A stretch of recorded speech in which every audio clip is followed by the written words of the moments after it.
हाँ जी पाला की नमस्ते तो का हाल बा। उम्मीद बा भाई की सब के बढ़िया होगी ठीक बा। हाँ तो देखो विनोद बात इस तरह बा कि आज फिर से अपने सरकार के बारे में बात कर रहे बानी ठीक बा। हाँ अपने सरकार के बारे में बात कर रहे बानी और बहुत पुराना सॉन्ग आ रहल बा ठीक बा। हाँ बहुत पुराना सॉन्ग आ चुकल बा, आवत नहीं खे आ गइल बा।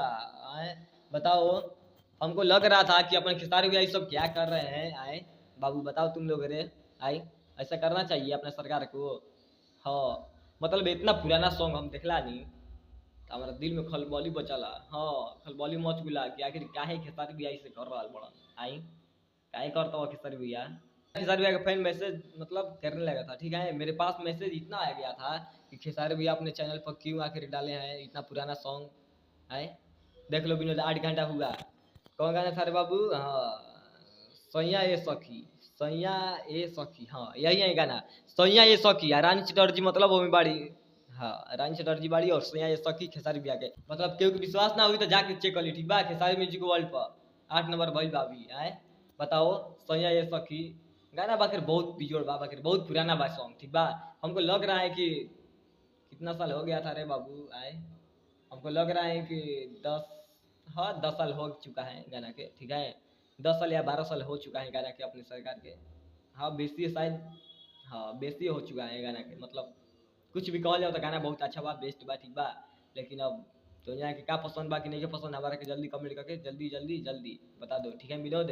बाकी ये बता कहते हैं कि सोया ये सौ की गाना जो बा बहुत बेस्ट बा। रंजित चटर्जी बाड़ी फीमेल मतलब हाँ बहुत अच्छा बा सॉन्ग बा ठीक बा। बहुत पुराना सॉन्ग बा बाकी बहुत अच्छा लगला। हाँ सुनला तो दिल में एकदम खुशी इतना भइला कि खेसारी भैया ई तो चमत्कार कर दिलन। इतना पुराना सॉन्ग आई इतना देर से क्यों आई इतना देर क्यों हुआ सरकार। आई गाना बाकी बहुत अच्छा बा। सैया ये सखी बाकी बहुत मस्त बा गाना ठीक बा। तो अब तो जाए क्वेश्चन गाना लगा के भाई सुन ले गाना के नहीं सुन ले हमारा के जल्दी कमेंट करके बता दीजिए ठीक बा। क्वेश्चन गाना लगा तो हमारा के जल्दी कमेंट करके बता दो ठीक है विनोद।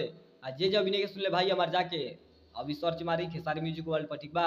और जाके प्यार से बात भी जा मोहब्बत कर जा अपने खेसारी भैया ले कि रोज गाना लेके आवत रस बेहतरीन बेहतरीन बेहतरीन। और सबसे बड़ा खुशखबरी एक और बा विनोद ठीक बा। हाँ वो बतावे वाला बानी सबसे बड़ा खुशखबरी बा कि कल सुबह में अपना खेसारी भैया के मतलब पोस्टर रिलीज होके वाला बा। हाँ आज शाम से चाहे कल सुबह में मतलब पोस्टर रिलीज होके वाला बा अपन खेसारी भैया के बोल बम सॉन्ग आई ठीक बा। हाँ बोल बम सॉन्ग आवे वाला बा। तो ये बतावे खातिर यहाँ और कल पोस्टर आई और परसों गाना आ जी। इतना हमारा मतलब उम्मीद बा और सूत्र से हमने के पता चला केंद्र से कि सरकार का अपना गाना आने वाला है ठीक है। बवाल गाना लास्ट गाना आएगा बकरी बवाल गाना आएगा। बाकी वीडियो चलता नहीं मिला फिर अगला वीडियो में और लेकिन कुछ अलग वीडियो अच्छा तो लाइक कर दो, जब वीडियो ना तो डिसलाइक भी कर सकते हो ठीक है। बाकी प्यार उसके बाद मोहब्बत सपोर्ट करते रह जाइए चैनल के ठीक है भाई। बाकी चलता नहीं हालांकि नमस्ते।